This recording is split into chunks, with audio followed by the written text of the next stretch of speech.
Good afternoon, everyone. Thank you for attending this workshop today. We have the people connected online. Welcome to all of you. We have also several people here in the room attending this Co2 for Waste Heat and valorisation workshop. Thank you all very much for attending today. My name is Mariana Fernández. I'm responsible for the communication within this project. I will provide you a brief explanation in the beginning so you can have an idea of what we will be having today. First of all, people attending face-to-face, that doesn't apply to you, but for the people connected online, just a few remarks. This session is being recorded. We will make sure this session will be made available on our website. I will provide the details on the website, so you can check the webinar if you are not finally able to attend during all the conference. And for the people presenting, please keep your micros off until you have to present. And obviously, the purpose of this session is to be as interactive as possible. So please raise your hands in the case of the people who are actually present here. And for the people connected online, please use the chat function to introduce your questions for the Q&A section on Zoom, so you can leave there your questions, and our speakers today will be happy to answer all your questions. And I insist on that, is to participate as much as possible. So please don't hesitate to share with us your questions. Okay. I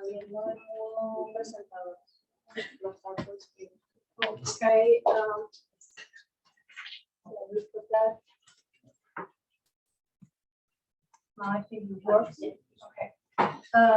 Sorry for that. There was a mistake on the presentation. A brief overview on the agenda we will be having today. Obviously, I introduced already myself. This is not important part of today. We will be having several colleagues to introduce to the tools that we will be having today. The Wout tool, the approach functionalities and tutorial. I remember you that this is a waste heat management valorization tool. And then the feasibility tool, the first one would be my colleague Purshouse from IESVE to be presented. And finally, we will have this feasibility tool by both the Maijer and his colleague Wout from Kelvin Solutions. And the idea is to receive as much feedback as possible from yourself. So please don't hesitate to ask any questions. What's a what before we move on to the main presentations? So what is a research project within the Horizon 2020 framework, and its main purpose is to develop and validate this tool that you will be actually seeing later to different sectors and countries and industrial sector. So if you are interested in waste heat and coal valorization, this is your tool. So don't hesitate to ask any questions that you might have about the presentations my colleagues will be doing. As I mentioned before, this is a research project that will be lasting for 42 months. We have still 6 months ahead of work, but we can present you quite good developments that we've achieved so far. And these are the people behind these achievements. 21 companies coming from different sectors and backgrounds. We have universities, companies, energy companies, consultancy companies, all in the purpose to provide good tools and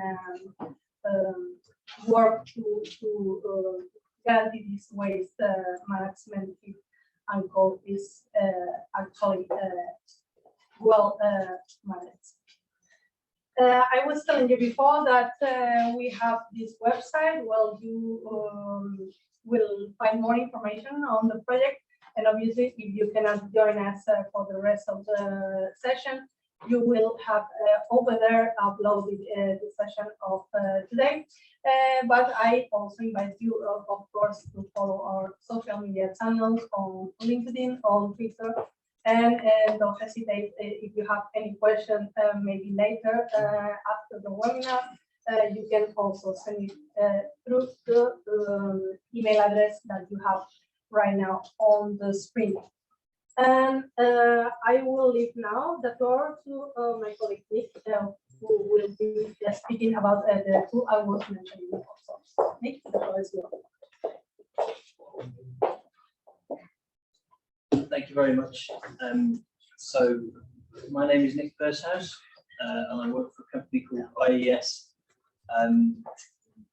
And whilst we don't specialise in software to do with waste, heat, and cooling technologies, we do specialise in software that is about modelling energy and energy use in buildings.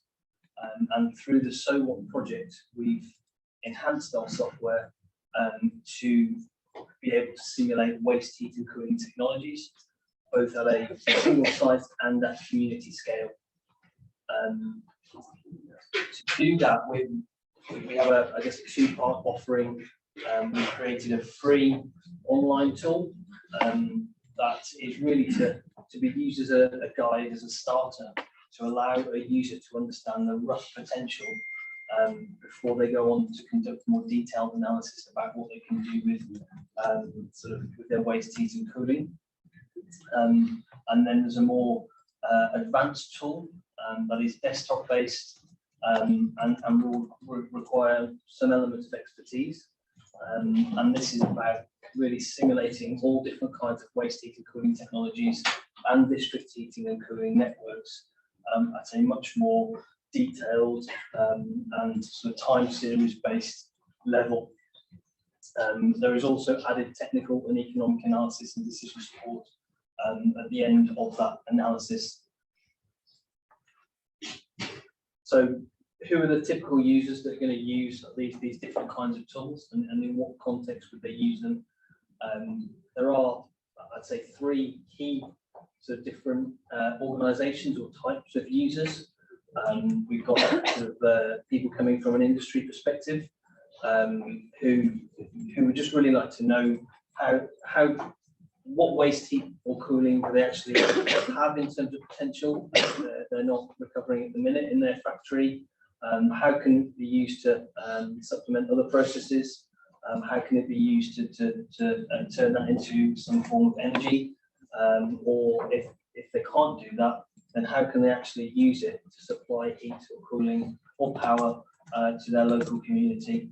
And then as well as that, you've got to think from the municipality side of things, wanting to know where are there potential areas that could supply waste heat, where's their demand, and then from an ESCO point of view, also trying to understand similarly where there's more business opportunities for them to integrate in their existing network. In terms of the So What project, this software that I've been talking about, by the end of the project, needs to be in a state that is considered as market ready. So one of the key things about the So What project is that we're not, although this is a research project, we're not intending to come up with something that is, I guess, just for research purposes at the end of the project. This will be a commercial offering, and as such, it needs to be validated and also tested and used by a number of different industries, coming from different angles, and essentially trying to break the software before we actually launch it to the market. So one of the great things about the project is that we have I think 11 different demo sites who are going to be using the software in different ways, and they're across different countries and have different interests from different industries, or just a focus on district heating or district cooling. As well as that, the project has undergone quite a large amount of research and development in the last few years. Not really helped by the pandemic, but we've managed to survive our way through it. And what's occurred is we've had a year or so of research and of putting everything together in theory around the technologies, around the actual software itself, and around economic and business models. And we've then had another year or so of actually developing the software and of trying to implement it. And we're now really coming to the very end of that software development. And also we're sort of coming to the end of our testing and validation phase. And we're now at the start in the last 6 months of actually trying to use the software in terms of looking at feasibility studies for all the demo sites, looking at replication studies, and also thinking about exploitation. So your feedback today will really help in that area. So I'm just going to go through now briefly the online tool, just show you some of the output from that, and then I'll move on to the more advanced tool and give you a fly through that as well. So in terms of the online tool, we just sort of launched this to the consortium here yesterday, and people have had a look at this yesterday. So I guess in terms of the audience online here, you're the first people to see this external to the consortium, so you should count yourselves very lucky. In terms of the tool, we're now pretty much near the end of completing it, but we do have to add on some elements of economic analysis, and also there's a community module that needs to be added on as well. But the technical side of the tool is complete, and I'll show you that in a second. We are aiming to actually have the whole tool completed and functional and launched and added onto the So What website from the start of July. And as I said, this will be free and online for anybody just to go on and use from them. So I'm going to show you the industrial part of the tool in the next couple of slides, and just show you how easy it is to use. So you have to put yourself in the shoes if you're just somebody, an energy manager or facilities manager as part of an industrial site, and you don't really know anything about your waste heat potential, and you just want a quick guide to see if there is potential there, and to see if maybe you should go and ask your bosses to the time and money to explore this further. So what you would do is at the top left, you see all you need to add in is your country and the main fossil fuel that is used at your industrial site, and you need to add in your industrial sector. All sectors are covered and all EU countries are covered. And then the key piece of information you also need to add in is the overall energy consumption for that site. From there, the tool calculates, based on academic literature and research, the overall amount of waste heat that is potentially available at that site. So you see the figure of 85.9 gigawatt hours here. And also based on academic literature and research, we have a breakdown of the potential temperature ranges and the amount of waste heat energy available at each of those temperature ranges. we have not, and we've shied away from actually grading these temperatures in terms of high, medium, or low, because there isn't really a standardized way across industry to recognize those different categories. So we've just stuck with doing the range of temperatures. And you can see at the bottom of the screen, the idea is that, now you know what your waste heat potential is. You need to think, so what are you going to do with it? So the next thing to understand from an industrial user's perspective is what technologies are available to you to recover that waste heat and to reuse that waste heat, whether it's actually upgrading that waste heat or just supplementing some other processes with heat, or whether it's actually generating power. So here, once you've selected your temperature, you see a drop-down list of the different technologies that are available to you. And we're going to supplement this table with a degree of, I'd say, market maturity, so that you know which ones maybe you should pick, depending on what risk you want to take. Once you've selected a technology, so here we've selected a regenerator, we get the figure of the amount of waste heat that can be produced, which is here 31.71 gigawatt hours per year, and also the maximum temperature that technology could produce for you based on that waste heat output. We have to now add on to that some economic analysis and some risk, some guidance in terms of risk, but we haven't actually just completed that just yet. So really, that's all I wanted to show you today in terms of the waste heat tool itself.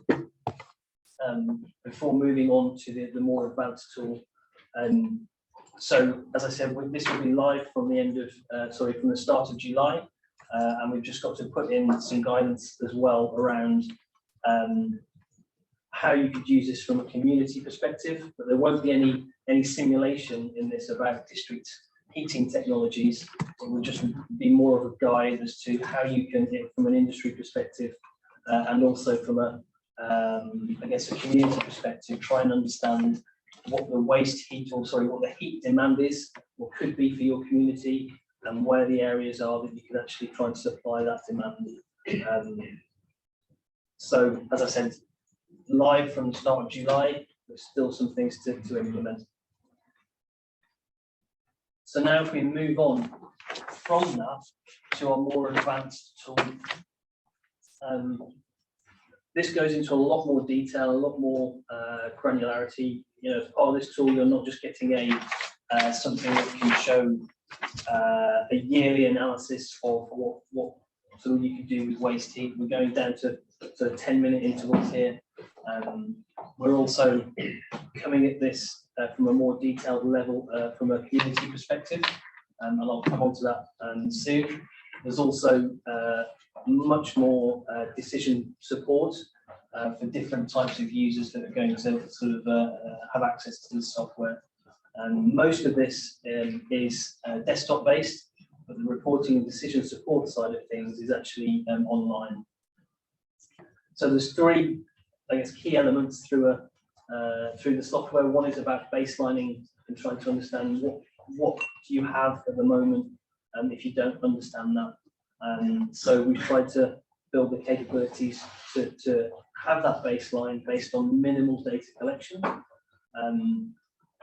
There is also an element of trying to understand what your current heat and power supply is as a community, and what that power and demand baseline is as a community, as well as an industry. All of this can be viewed in a nice 3D format as well. Once you understand that baseline, you can then move on to try and simulate different technologies. In the software, we have about, I think, between 30 and 40 different waste heat and cooling technologies that can be simulated. And we can also look at how you can simulate supply and demand from a community perspective, and how that can join together in let's say, a district heating network, for example. And then on the far right-hand side, There's also these elements of decision support, where you can view this online and you can see different results, whether it's from a technical or an economic perspective, and you'll also be able to see different scenarios and some different technologies side by side. As well as that, if you're moving into the community side of things, you'll be given much more guidance onto different business models that you could try and set up in terms of ownership or commercial agreements, and how you could structure that financially. What I'm going to show you in terms of some screenshots from the software is where we are now. We haven't actually completed everything, so I'm just going to show you exactly where we're at and where we need to get to in the next 3 or 4 months. First thing just to mention is what we actually mean by integrated software. As I mentioned before, the basis of this project is to use some of the existing software that we already have, but enhance that so that it can simulate all these different waste heat and cooling technologies and get the answers that we want to.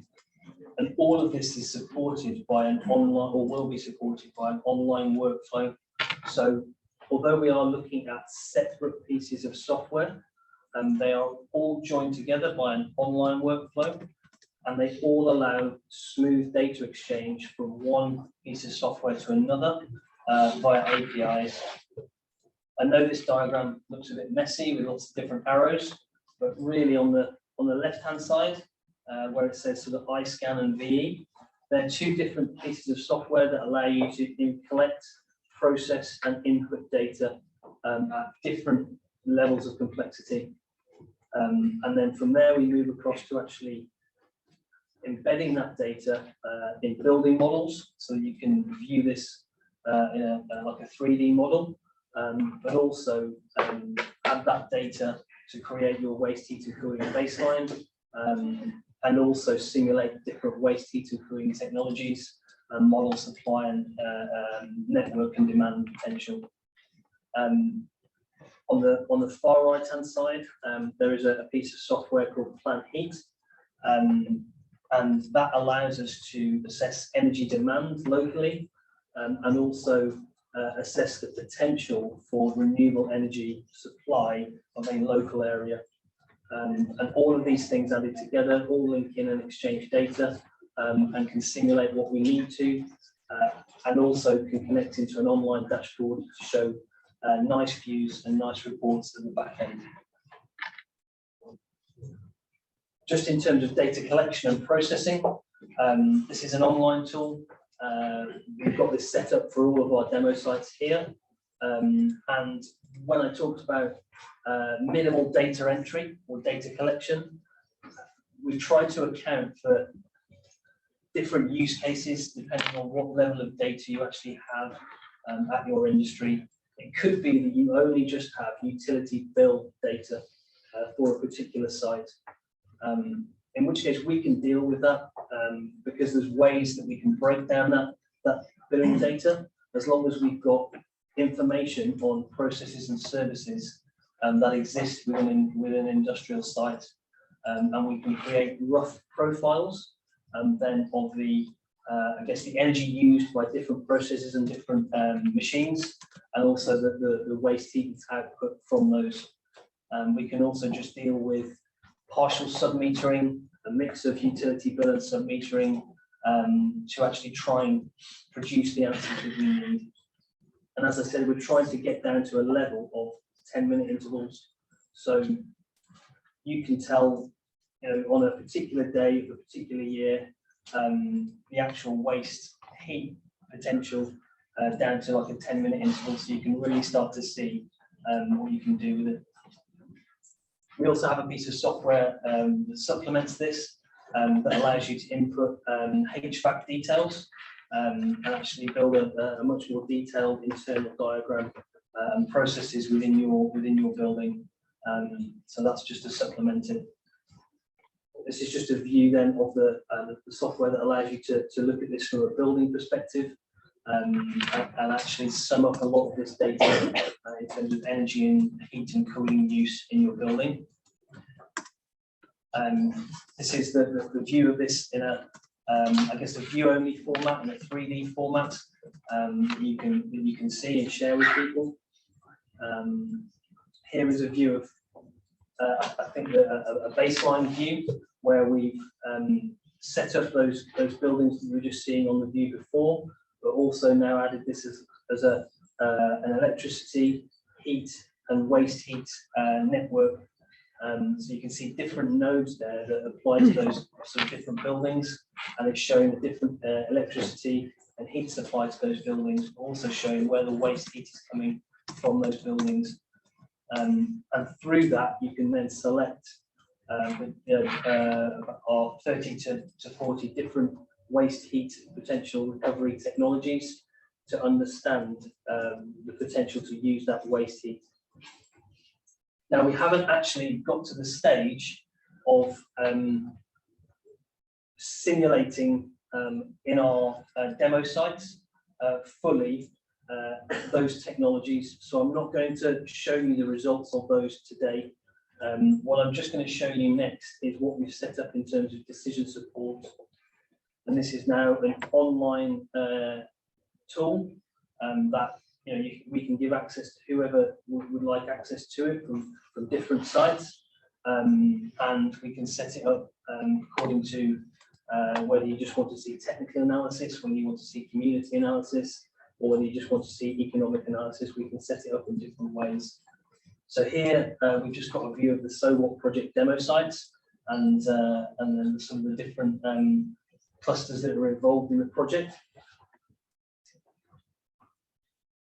And we've also just got a list here of what we've been able to baseline that each site has in terms of waste heat, and I think this is mainly waste heat resource. This is just to show that online we've got a nice 3D view that you can do online. And there's a demo. We're on a demo site tab here. If you look across the top, we're setting this up in terms of industry, district network, and community levels. And then from a user here, you're able to see the actual total waste heat and sort of cooling demand that we've calculated. You also see a nice energy Sankey diagram, so you can see from source to sink what's actually happening with different aspects of processes and energy that we've simulated. And then in the top right of that Sankey diagram is where it's in dark red. That's actually the waste heat for this particular case. And when I talk about, I think, level of time series and granularity of data, this is just an example of, this is hourly waste heat and cooling sort of resource at this site. So you can get a much better idea of the supply of waste heat through particular days and months, and understand how consistent and reliable that will be if you want to supplement it to a different system or add in a different type of technology to recovery. So that's all I was going to show on the tool for this presentation. That's really as far as we've got to in terms of what's being tested and validated. And what's to come very soon is the addition of, I'd say, the feasibility studies, which I think Bob is going to show you some of in the next presentation, but also the addition to have economic analysis and add cost data into this software, and also give business model functionality to the software. We've then got to complete these dashboards for financial and community users. And in the project, we'll be doing further feasibility and replication studies on other potential sites. By the end of the project, by the end of November, this has to be launched as a commercial piece of software. And that's certainly something that we're committed to doing. So I hope that's been useful in terms of what I've showed you. I'm happy to take any questions. The final thing that I've just realised I actually missed on my slideshow is just showing the number of different technologies that we've actually set up in the software, and actually sort of the methodologies that can be provided to the user to understand why and how they should select different pieces of software. And yeah, that's all from me, I think. So yeah, I'll take any questions. Thank you very much. Thank you very much, Nick. I think for the time being, there's no question, but as I was mentioning before, please don't hesitate to leave anything on the chat or on the Q&A part of the bar you have below. We should maybe move on to the next presentation while we wait for your questions to be raised. We have this other tool, the feasibility studies that we actually carried out, and Nick was mentioning before. And I think Wout from Kelvin Solutions is already connected. So Wout, you would like to go? Good. Can you hear me? Yes, Yes. we do. Good afternoon. In function of doing presentation, we'll do the demo afterwards. So in the next few minutes, I would like to talk about the past few months where we, in close cooperation with the SOWAT tool developers, worked towards a feasibility review tool. In this Excel template, we do not only focus on technical issues, but also on commercial, economical, and financial issues. And to do so, we have evaluated capital and operational expenses, revenue, return on investment, as well as primary energy savings, which result in avoided greenhouse gas emissions for companies that are joined to the emission trading system. This would then generate opportunities to do a project of waste heat or a renewable energy source project. In general, by using a standardized template where the inputs are all the same across the different demo cases or templates, the output will also be reliable and comparable. So that is what we try to do in this review template of review tool. On the next slide, I would like to discuss the methodology a little bit. So I don't know if okay, perfect. A little bit of a delay. Thank you. So the methodology is based on the standardized or fixed template, as I mentioned, where we try to minimize the inputs that are required to do so. So in that case, some of the inputs can be generated from the online SOWAT tool. For example, what we can calculate there are the primary energy savings, because it is possible to simulate the energy use. If we then, for an industrial site, look at these primary energy savings, they can have the decrease of those energy savings can influence the current equipment or the current boiler house or other operating regimes of the equipment. And in the case of a CHP, the decrease in in heat demand will also decrease the byproduct, mostly electricity, that is produced by that CHP. That's why we took in account this decrease of byproduct, because when the heat demand decreases, more expensive electricity will have to be acquired from the electricity grid. Another input is the quantification of the energy vectors.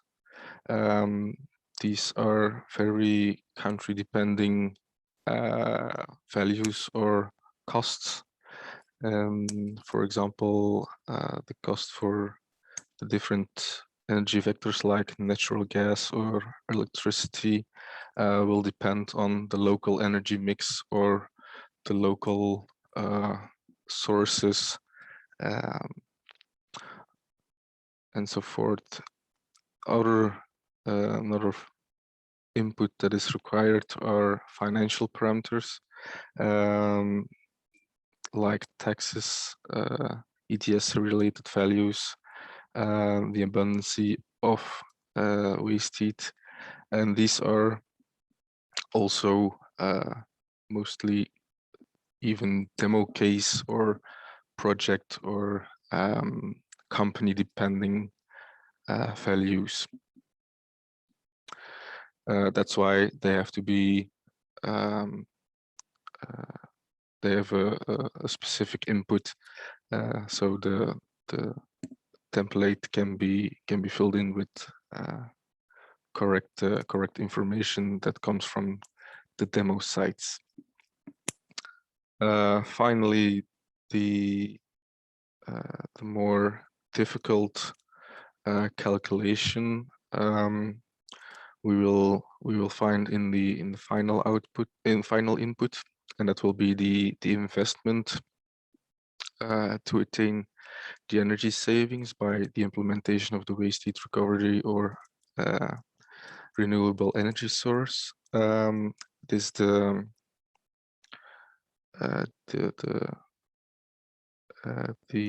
calculation of that investment of the waste heat recovery equipment, piping for distribution through a heat grid, conversion of network users that have to be estimated, and the more in detail we can go there, the more the more reliable the output will be. So the more rough the estimate, the lesser value the output will have.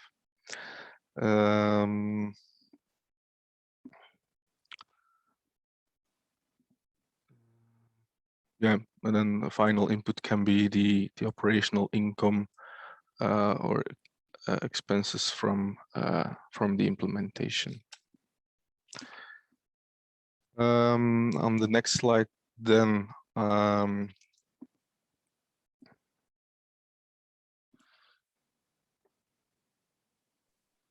Oh yeah, I don't know. no problem. Thank you. On the next slide, we visualized some things from the SOA tool. So what we did there is the evaluation of different buildings of a company nearby our heat source. And the SOA tool returns the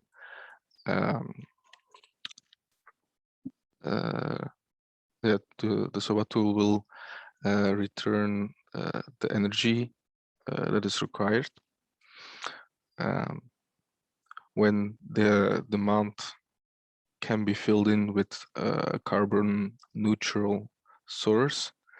The reduced energy consumption or the potential energy reduction, the value that we see there will be equal to the value that is determined in the SOWOT tool.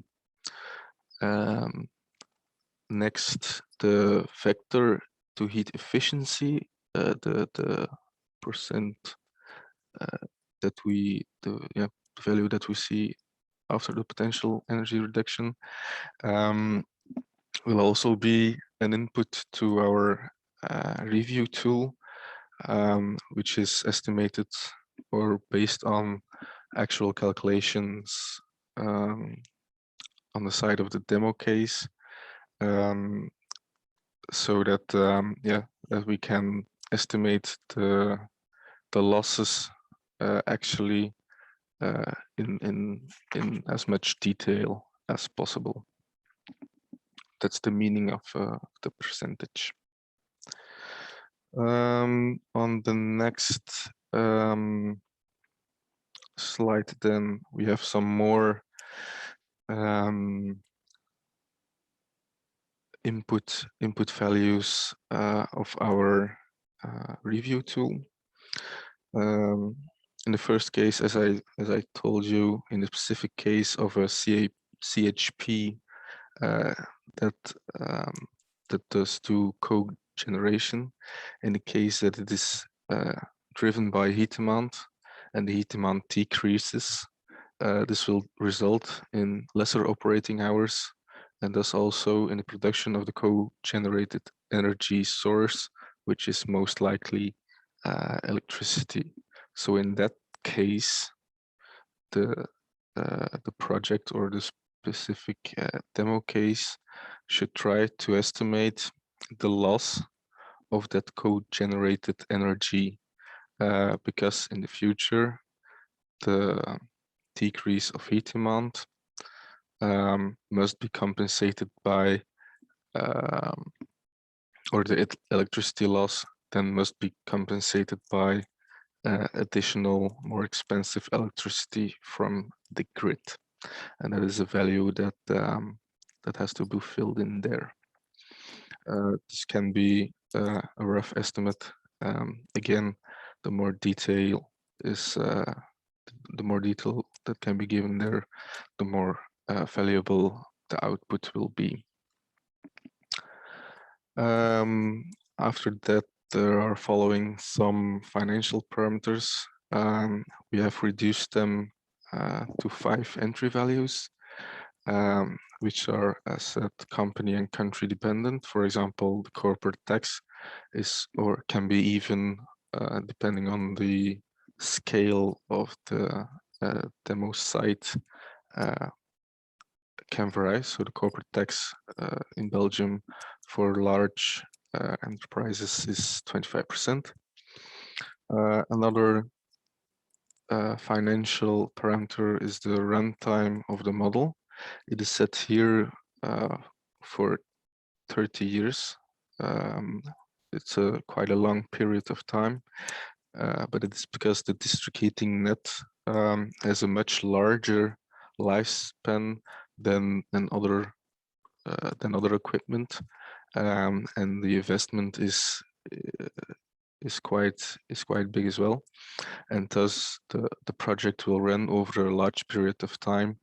And in Belgium, we expect that it is mostly longer than 25 years, so that's why we like to take 30 years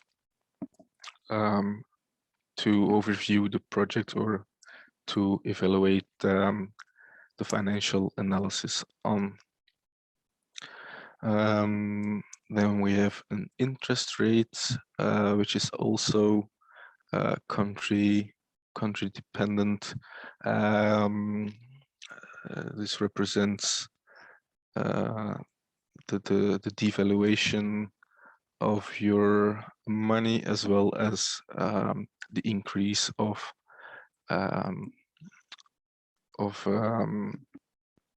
energy, increase of energy prices, for example. The next parameter is the CO2 emission rights. So the ETS trading system in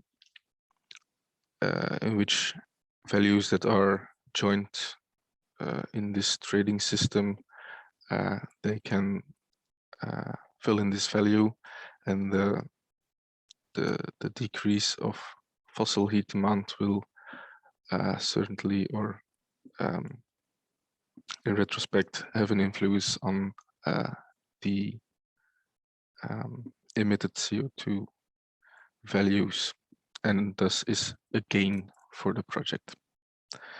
The cost for waste heat or a renewable energy source is only relevant in the case where heat is acquired from, for example, a neighboring site or an ESCO.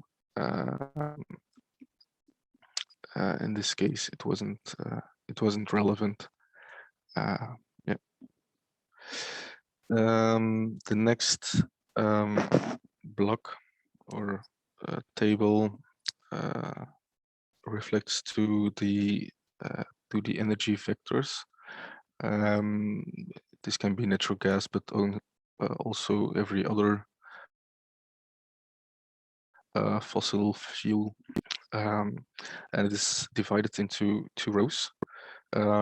This is because for our natural gas we pay a commodity cost, which is variable, and this actually represents the cost for the molecule, so the natural gas molecule, and then the non-commodity costs refers to transport or taxes or the natural gas net, the natural gas grid supplier. So it's a constant fee. It's not variable. That's why we split it into two, because when we try to do a sensitivity analysis, the commodity cost is the value that will vary and not the non-commodity. What in the final table then, what we try to do is to have a realistic progress of an energy project. So we have the possibility to apply a phasing on the energy reduction that is realistic. So that makes it possible to do the financial analysis based on a realistic flow of the implementation of such project, because we expect that in year one, not every heat grid user will be linked or will be converted to be able to use heat from the heat grid. On the next slide, then we have the next set of input variables, and that relates to the cost estimation. So what we try to do is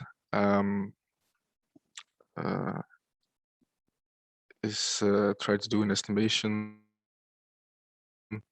of the capital expenses that relate to a heat grid project, and we divided it into different sub projects or sub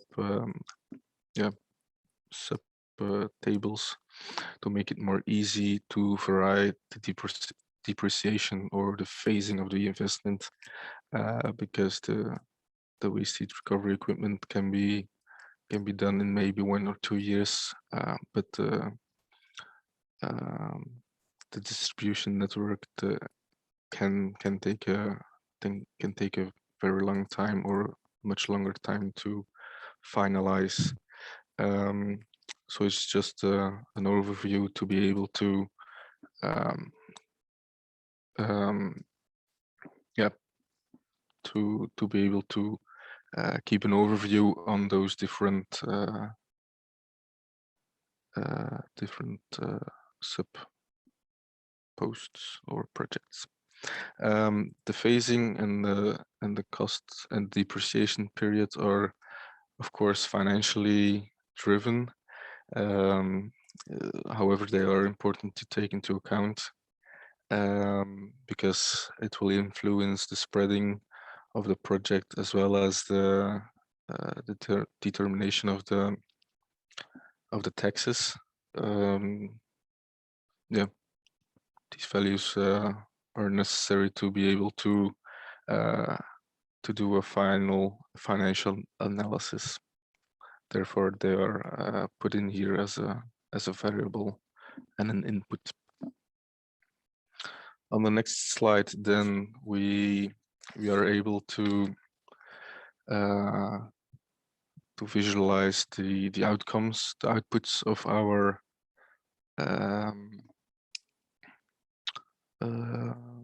our review tool.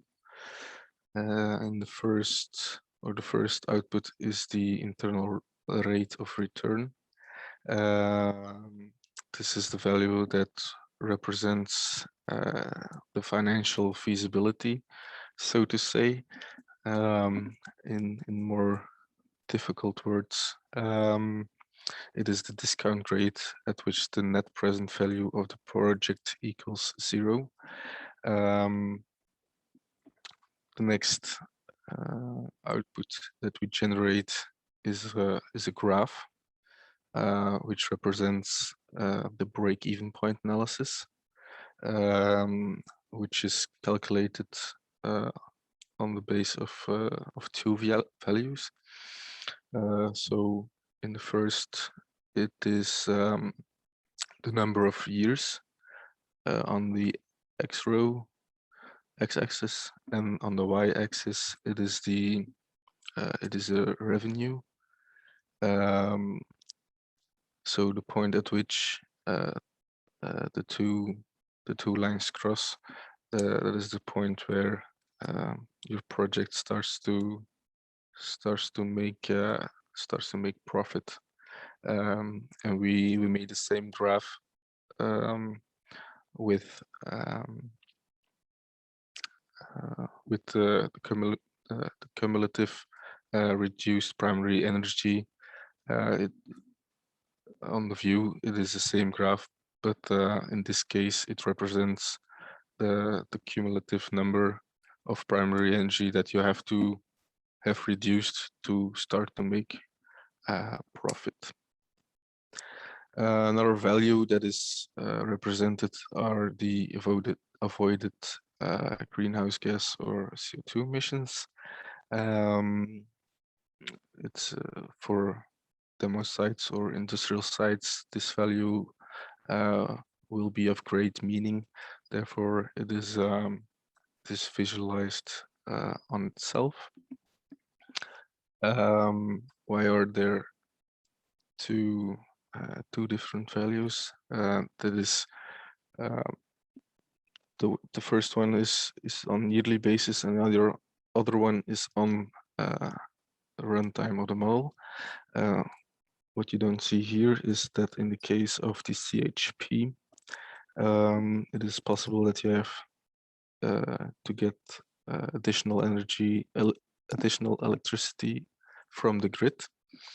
And this, of course, will have a negative influence on the avoided CO2 emissions. Maybe I have one last graph on the previous slide. In the right-hand corner, that is the sensitivity analysis.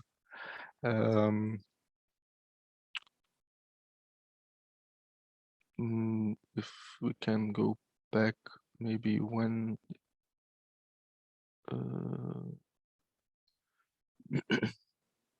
Yeah, perfect. So on the right hand side below the break-even point analysis, we can see a sensitivity analysis. In this graph, we try to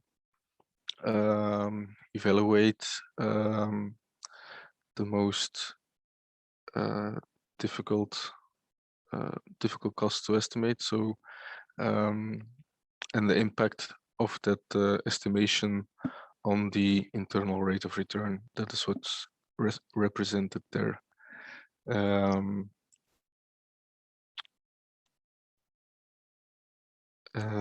that are, yeah, these four outputs are the main importance of our review tool. I don't know if there are already questions about this first part. If there are any questions here, I cannot see any questions on the chat, but maybe someone would like to ask anything here. If not, we shall maybe see Bobby is already connected. I don't know, Bobby, if you would like to introduce yourself. Hello everybody, I'm Bob, my colleague of Wout, and I'm going to show you a live demo of our template. We're going to fill it in with some figures of IESVE Atlas Co2 case.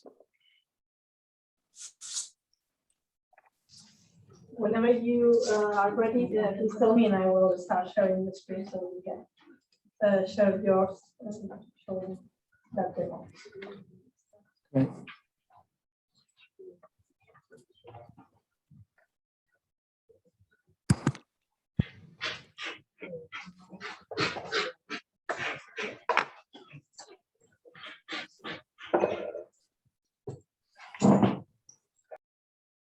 So yeah, maybe some information about the site that we evaluated. This IESVE. It is a waste burning facility, and there is an industrial site in the neighborhood called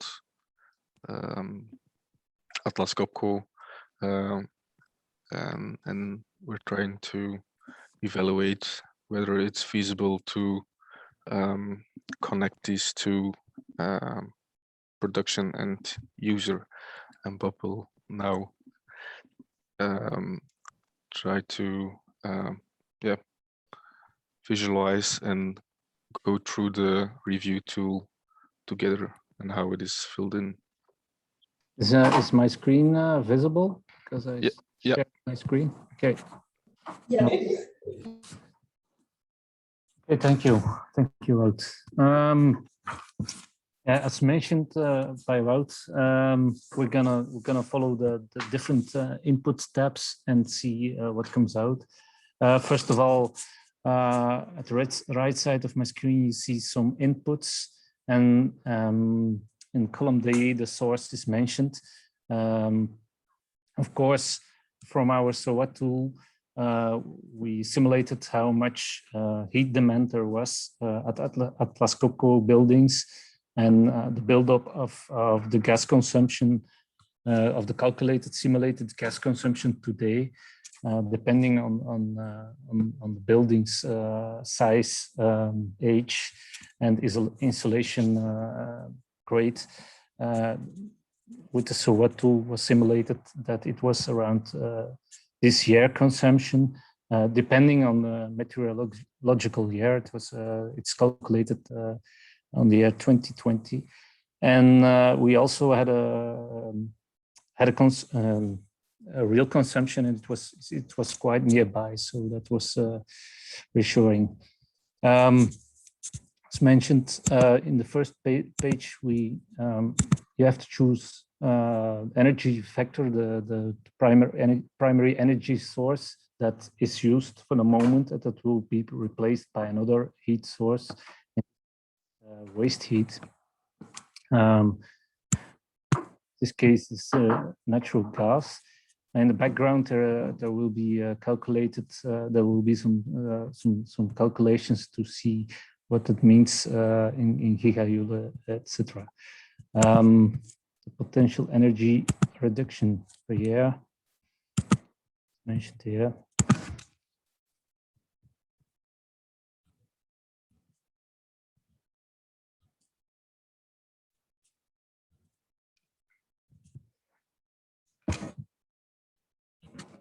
And the factor to heat efficiency that depends on the installation that is installed by the heat user. As it's Atlas Copco, it will be around 80% of the primary energy will be converted into useful heat. So that is to be mentioned too. Okay.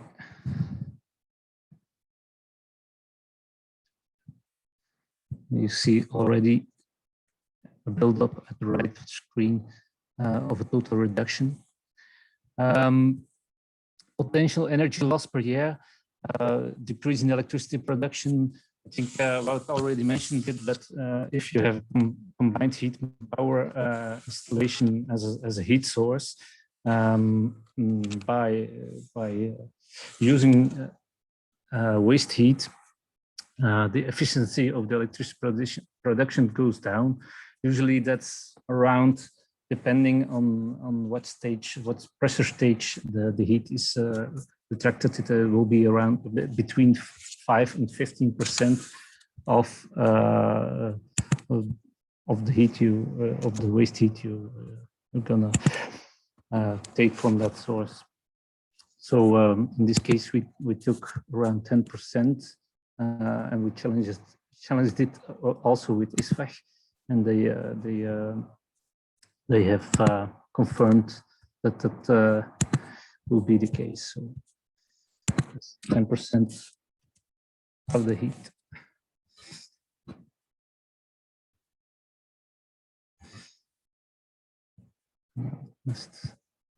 And you already see that red because it has to be minus, not because it's a loss.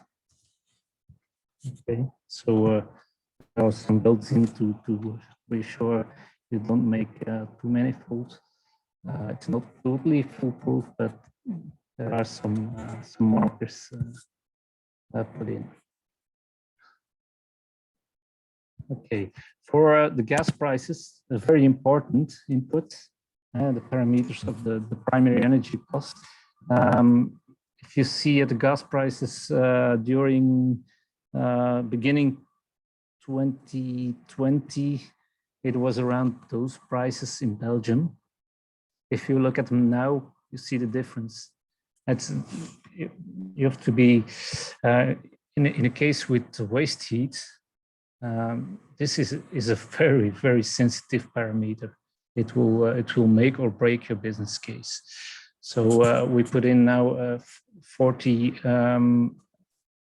euro per megawatt commodity and a lot of non-commodity parameter for Belgium. Depends really on your country. For electricity, we put in also the same figures for electricity because you mentioned the loss of electricity production to calculate CO2 reduction, because if you have CO2 reduction because you use waste heat, but you a higher CO2 consumption because of the less electricity produced. So, but it also has a cost, the electricity, and that's where we calculate it here. An indexation percentage for fossil fuels, I think it's quite low at the moment. The figure we and then a percentage for for electric energy for pumps, etc., for the district heating net as a percentage of the derived heat amount. These are all Belgian figures. I think I have to put it in 25% corporate tax. The runtime of the model, because it has a quite big district heating net, we put it always on 30 years because the lifespan of the district heating net is double of 30 years. So the investment costs are quite high and must be spread over a quite big runtime.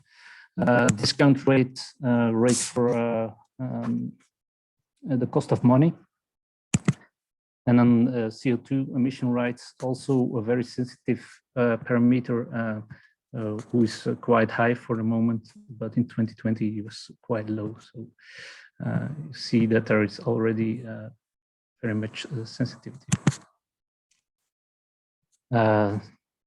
You see an energy balance, and I think to look back, where do you mention it? Yeah, there's a percentage mentioned per year because at Atlas Copco there are I think 5-6 buildings simulated, but you have to first build your district heating net, and it will not be in the first year. You just connect one building and then another. That's why we put here we put a percentage here, so to make it realistic to the real situation. Sorry. Flowing capex is capital expenses, investments in the other. We've now already made this ready for the budget, but you see in Excel above, it's split up in a total budget, an energy station at IESVE to make it possible to get the heat from the installation and also distribute it on the district heating net. Where equipment falls, measurement piping, wiring and automation pumps, etc. That's all summed up in this sum. And then you have the district heating net itself. You see that's quite a big share of the total investment. With some communication, some soil investigation. That's how it's built up. And then the connections at Atlas Copco, the industrial partner who has several buildings to be heated by the waste heat. There are also the branches to the buildings, the pipes, and then substations to make the connections to the existing heating installation. There are also some indirect costs mentioned. Engineering, construction supervision, and then here you see the depreciation period is divided for the district heating net. There is, as I said, it's a long period. For the energy station, a little bit shorter, and then connection at Atlas Copco and indirect costs on 10 years. So the mentioned costs. So here, I'm gonna put them now.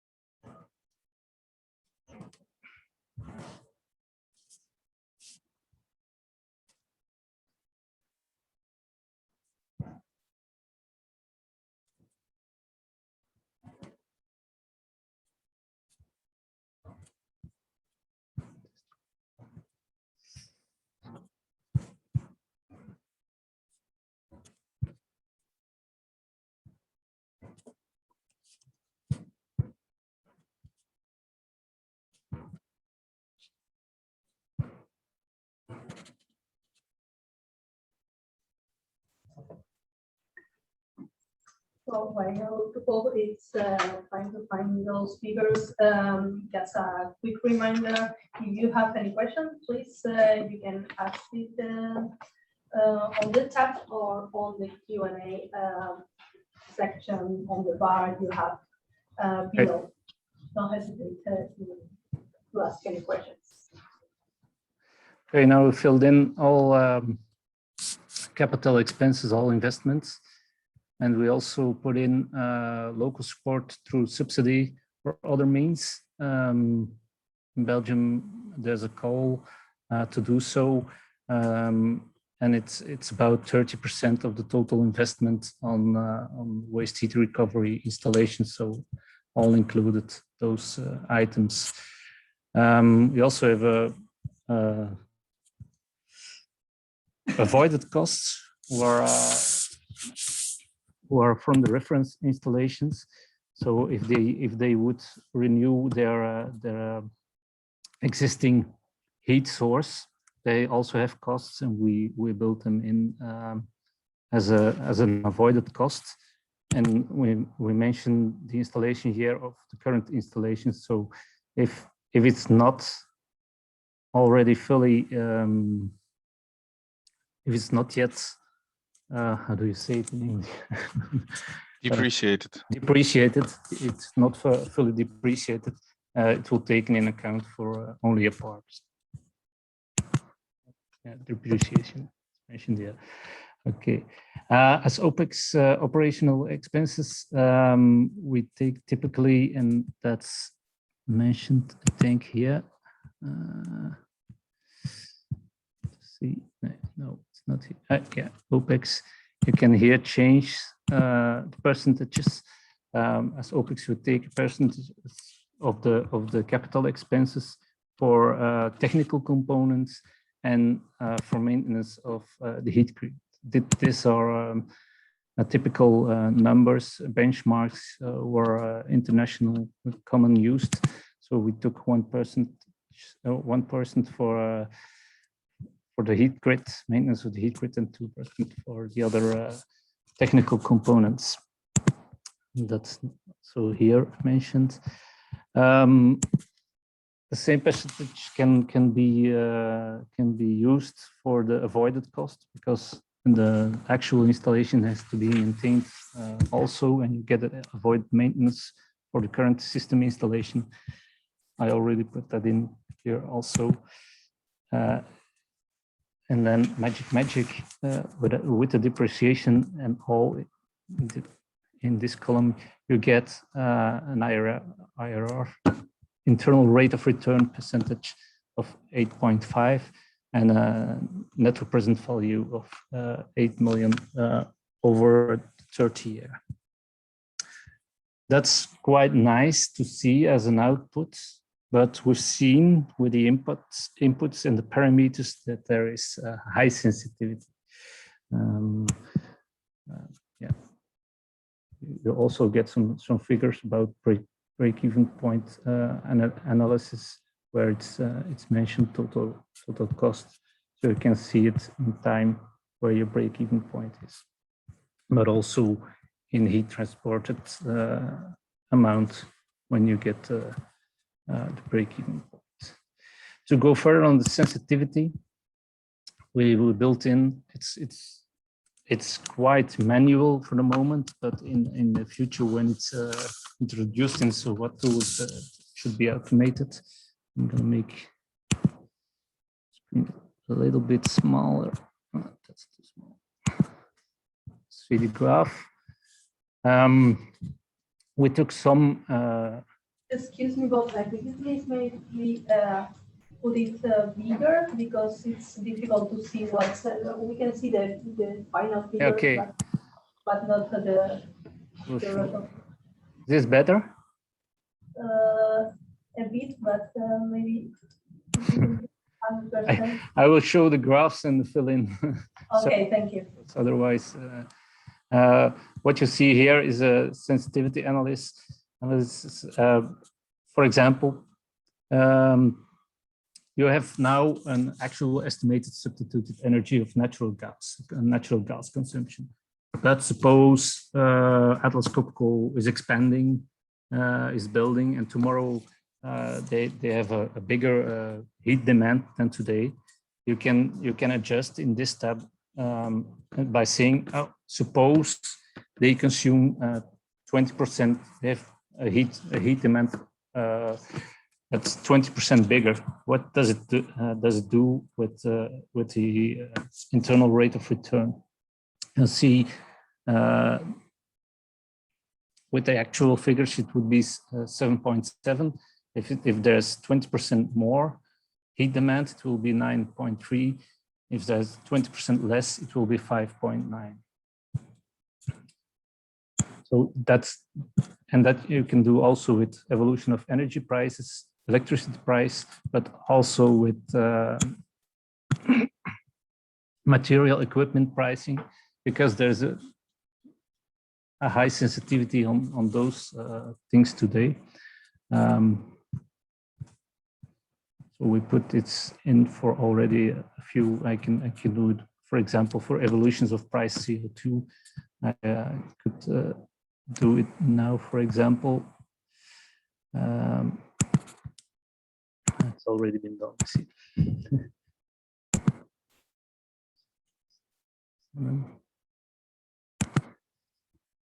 Say if you say prices rise, you see your internal rate of return will rise too, and you can manually. You can put this in here. It's quite manual for the moment. Say it will be 8.5. Suppose it will be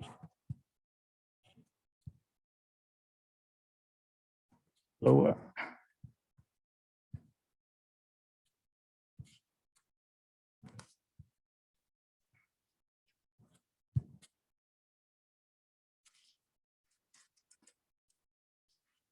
It will be around.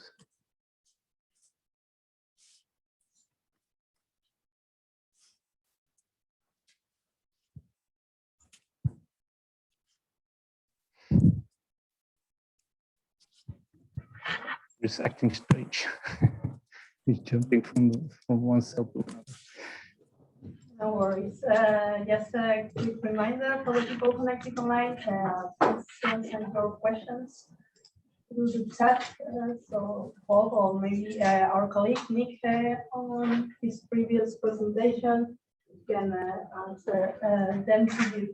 So please don't hesitate to send your questions through the chat and through the Q&A section below on the blog.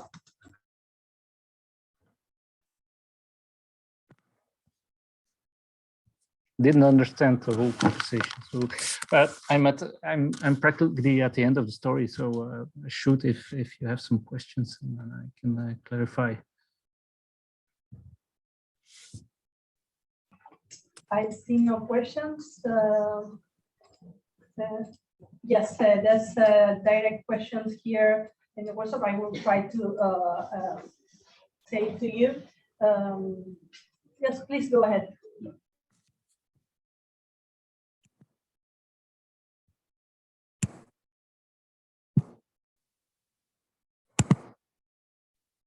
Yes, the person will ask the question directly. Hello, Bob. This is Stan. I was wondering if there are two demands, like two demanding sites, or do you aggregate, or is there another solution to? No, they will all take into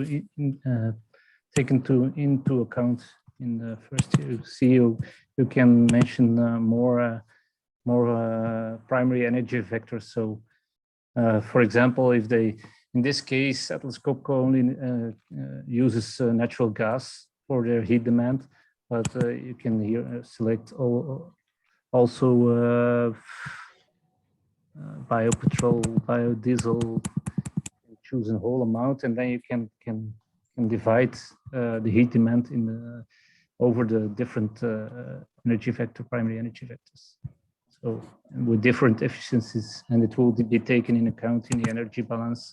It will be converted to heat demand on different rows. And if you have two companies, two different companies in the same line, can you also calculate that we have the combined business case? Would be possible, but we should then you should I think you should add a remark field to see which part is to which company, and you have to make in your build up of your budget, you have to take it into account, but that's possible as an extension. Yeah, if you make abstraction from site boundaries and just implement or the whole case. Implement indeed the different energy vectors that are decreased on each site. You can just add them up, and if you do a good cost estimation from the both sides, you can end up getting a total project internal rate of return. Yeah, interesting. Thank you. Thank you very much for this question, Stan. I don't know if there are other questions here in the audience or over there online. If not, Bob or Wout, would you like to say something else, or even Nick, would you like to do something, some remarks? If you would like to include Nick, you should just stand, please. You know, over here, I think Nick would like to say something. Nick, thank you. Yeah, I was just going to add that although we haven't implemented the economic analysis side of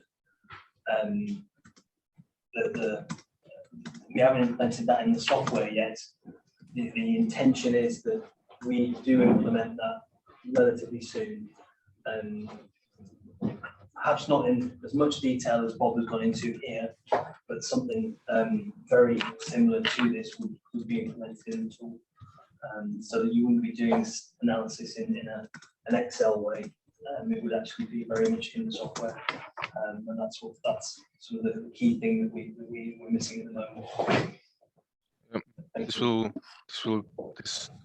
The purpose is to use as review.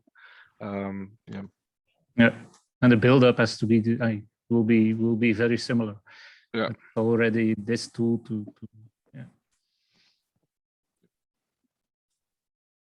Okay, thank you very much. I have stopped sharing your presentation, and we can get back. Where we were, just to conclude this session, because I see there are no more questions. So just a small reminder. First of all, thank you very much for attending today, both here in presence and online. Thank you to the panelists very much, and the speakers for being here today. Obviously, for those connected, maybe you will have future questions. You have over there the website, social media channels, and the email address where you can send questions. And obviously, as I was mentioning at the beginning of this webinar, this session was recorded and will be uploaded to our website, so you can have it anytime you want. And please take into consideration, as Nick already pointed out, that for the time being, we have presented two different tools, but they will be integrated in the future. That's the idea. So if you are interested in this tool, you will have one single tool and easily found on our website in the coming months. And for future consideration, and more advanced, if there is any for that, we are available for you. You can contact us anytime, and we will provide you information on the desktop tool that is being developed. So again, thank you very much for attending today. Hopefully, see you next time. Thank you all. Thank you. Bye. Have a good day. Bye. Bye.